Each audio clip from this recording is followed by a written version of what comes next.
ये बचेगा बचेगा तो इसके ऊपर मेहनत होगी, इसको तरजीह देनी होगी। जिस तरह आप दूसरे रॉक वगैरह दूसरे जो आर्टिस्ट मंगाते हैं वो गाते हैं, लेकिन भाई ये तो हमारी पहचान है। जो चीज़ें हमारे से जा रही हैं उनके लिए तो हमें करना पड़ेगा।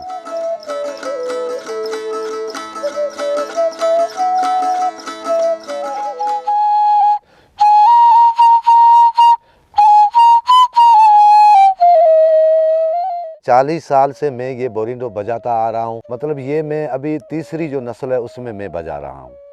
और ये साज़ जो है ये मिट्टी से बनता है। और ये बिल्कुल भी जितने भी साज़ हैं सब साज़ से ये फूक से बजने वाला पुराना साज़ है सिंध का। ये इंस्ट्रूमेंट बेसिकली इसको मैन मेड नहीं इंस्ट्रूमेंट कह सकते, ये वुमेन मेड इंस्ट्रूमेंट है। क्योंकि इसका एग्जांपल मैं खुद अपनी मिसाल दूंगा। हम बचपन में जाते थे गांव, तो हमारी जो दादी थी ना वो और तो खिलौने हमें बना के देती थी मिट्टी से, पर उसमें से जो एक खिलौना होता था ना वो बोरिंडो भी होता था। और जब मैं रिसर्च कर रहा था तो तब वहाँ के जो लोग थे उनसे मैंने पूछा कि ये इंस्ट्रूमेंट आपने इसको किस तरह एक्सपीरियंस किया। तो उन्होंने मुझे बताया कि जो हमारी अम्मी थी, हमारी दादी थी, वो हमें घर में ये चीज़ बना के देती थी। तो इससे ये चीज़ एक प्रूफ होती है कि जो ओरल कल्चर में ये चीज़ जो पीढ़ी दर पीढ़ी आ रही थी ना, उसमें वुमेन का बड़ा किरदार है। मुझे याद है मेरे बाबा के जितने शागिर्द थे वो भी बहुत ज़्यादा थे और पूरी सिंध में ये बजता था। लेकिन आस्ते आस्ते ये पीछे पड़ गया। अभी वो शागिर्द भी नहीं रहे। अभी मैं अकेला हूँ बिल्कुल बजाने वाला। एक ही मेरा शागिर्द है, दूसरा मलार जूने जो वो कोशिश कर रहा है बजाने की। अब हमारे पास जो एंशियंट मॉडल मिलता है उसमें या तो एक होल है, या तो दो होल है, या तो ट्रायंगल फॉर्म में 3 होल्स है। इसका जो प्लेइंग स्टाइल है वो बिल्कुल सिंपल है। ऊपर जो उसका ब्लोइंग होल है वहाँ से उसको ब्लो करना है, और नीचे जो फिंगर होल्स है उससे हम प्ले करते हैं।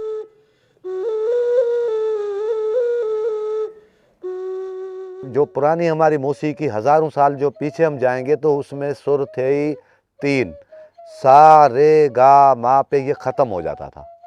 ठीक है। उसके बाद अभी जो हमारे पास साज़ हैं उनमें बहुत सारे सुर हैं।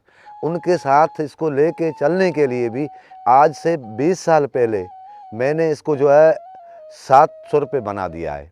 अब इसमें सा रे गा मा पा धा नी और ऊपर वाला जो सा होता है मौसीकी का वो भी इसमें आता है।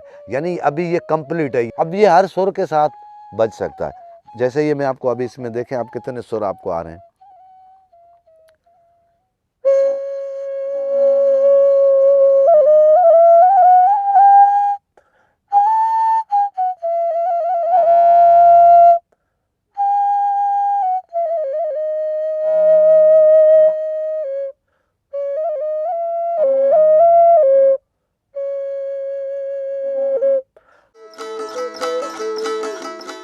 मैं अगर ये इंस्ट्रूमेंट प्ले करता हूँ ना तो बहुत से लोग इसके तरफ अट्रैक्टिव होते हैं, क्योंकि उन्होंने उससे पहले ये इंस्ट्रूमेंट कभी देखे ही नहीं होते। ये इतने रेयर हैं।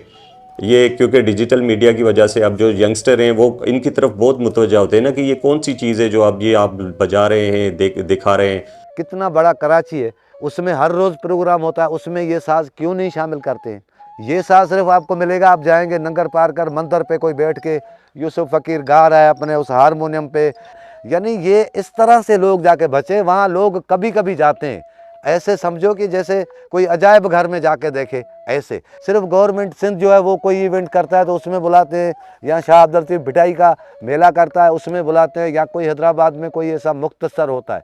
तो इसको आम करने के लिए कुछ करना होगा और नौजवानों तक इसको मुंतकिल करना होगा। मेरी जिम्मेदारी थी कि मैं इसको इधर तक लेके आया हूँ। ये नहीं कहते हैं कि हम मायूस नहीं हैं, हम उम्मीद करते हैं कि इंशाल्लाह ये होगा, ये बचेगा साज़ और ये हमारी कल्चर है, ये इंशाल्लाह कायम और दायम रहेगी।